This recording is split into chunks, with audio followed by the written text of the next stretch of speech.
One project that has gone viral is called AutoGPT. AutoGPT is a project from an independent developer, and it takes goals that you give it and executes the actions to achieve those goals on its own without oversight from you. So, in one example displayed in a demo video of AutoGPT, the tool is able to go, for instance, Google topics on its own, read news articles to learn about a specific market, and then build a requested business plan for a new company in that market. You don't have to tell it how to do any of these things. It will literally, if you say, build me this business plan for a new company in a new market, it will start attempting to achieve that goal. Now, at the same time, we actually saw another autonomous AI assistant unveiled by Hyperwrite, a company we're very familiar with and know well, that currently sells an AI writing tool. Now, in the case of Hyperwrite, they gave a closed demo to VentureBeat, who reported on this. And in it, Hyperwrite showed off this agent's ability to use the internet on its own like a human would to go ahead and actually take all the actions required to order a pizza online. So a little different from a ChatGPT where you're giving it a prompt and it's producing an output. These are agents that are able to go autonomously act on their own. In the future, you could see this leading to us having our own personal AI assistants that automatically go do things for us without us needing to kind of give them input or oversights. Now, a really important qualifier here, Dr. Jim Fan, who is a popular AI scientist at NVIDIA, tweeted about some very real limitations of things like an auto GPT. He calls it a fun experiment, which its creators also fully admit it is a fun experiment. Today, it is unreliable for the really complex tasks you'd actually want it to do. So we're not saying that this auto GPT system is out there in the wild working really well at many different things. It's just not today.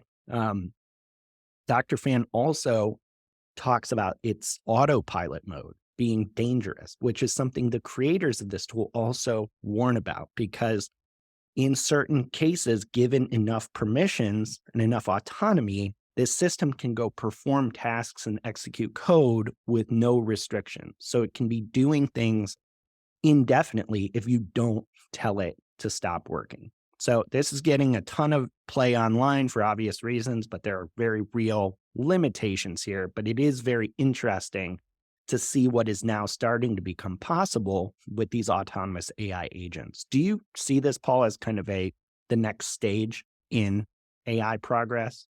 Yeah, my first thought on this was I was on spring break last week, and I did not like I really wanted to just shut off from the world. Like I feel as though the last 5 months since ChatGPT came out has been honestly overwhelming. Like in terms of the processing of information, the pace of this stuff, our ability to synthesize the things we're reading and seeing and trying and learning.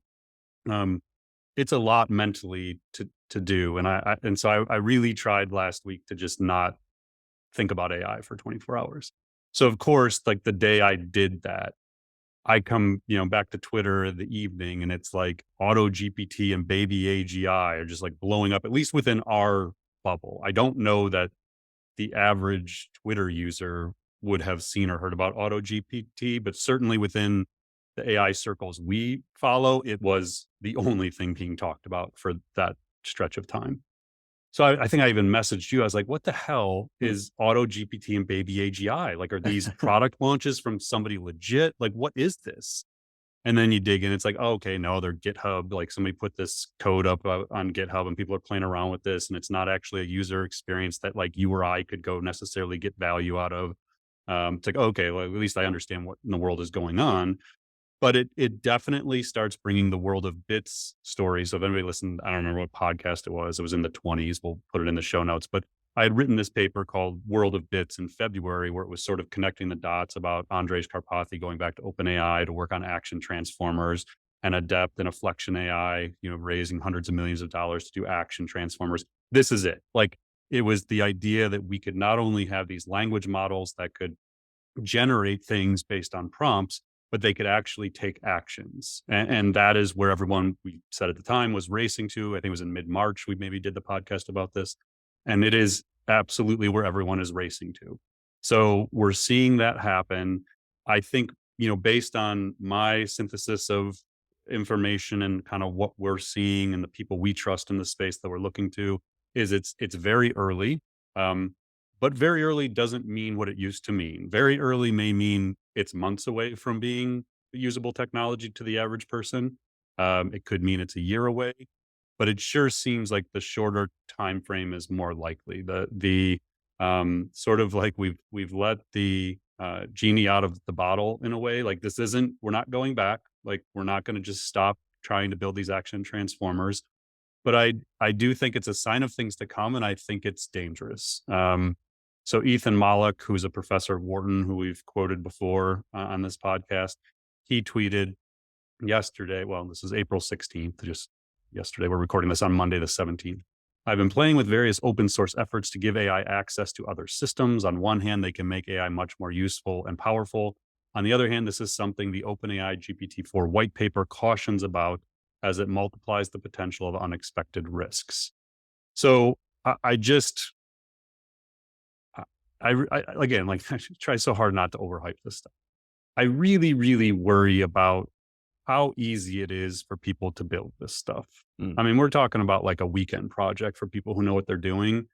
Um, I love the guys at Hyperwrite. Like, Matt and Jason are awesome. I've had some amazing conversations with Matt. I have not had a chance to talk with him about their personal assistant and, kind of what they're doing from a safety and security standpoint. But I just, I really hope that the people that are building these things understand the potential ramifications of what they're building and do everything in their power internally and with their peers who are working on similar technology to do everything possible, to do it in a responsible way and to do it with safety first and foremost, and alignment as the main drivers of this. I feel like we're just, given how easy it is to build stuff like this, I just feel like we're racing toward a future we're just not ready for. From not, from a knowledge work standpoint, which we'll get into, but from a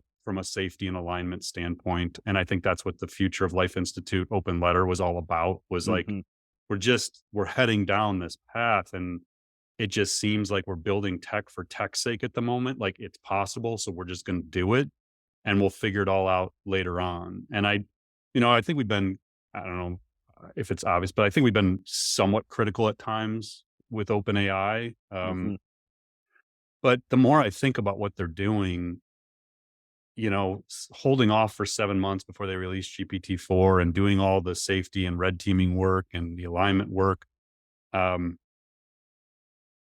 it at least appears OpenAI is making massive investments to try and do this the right way.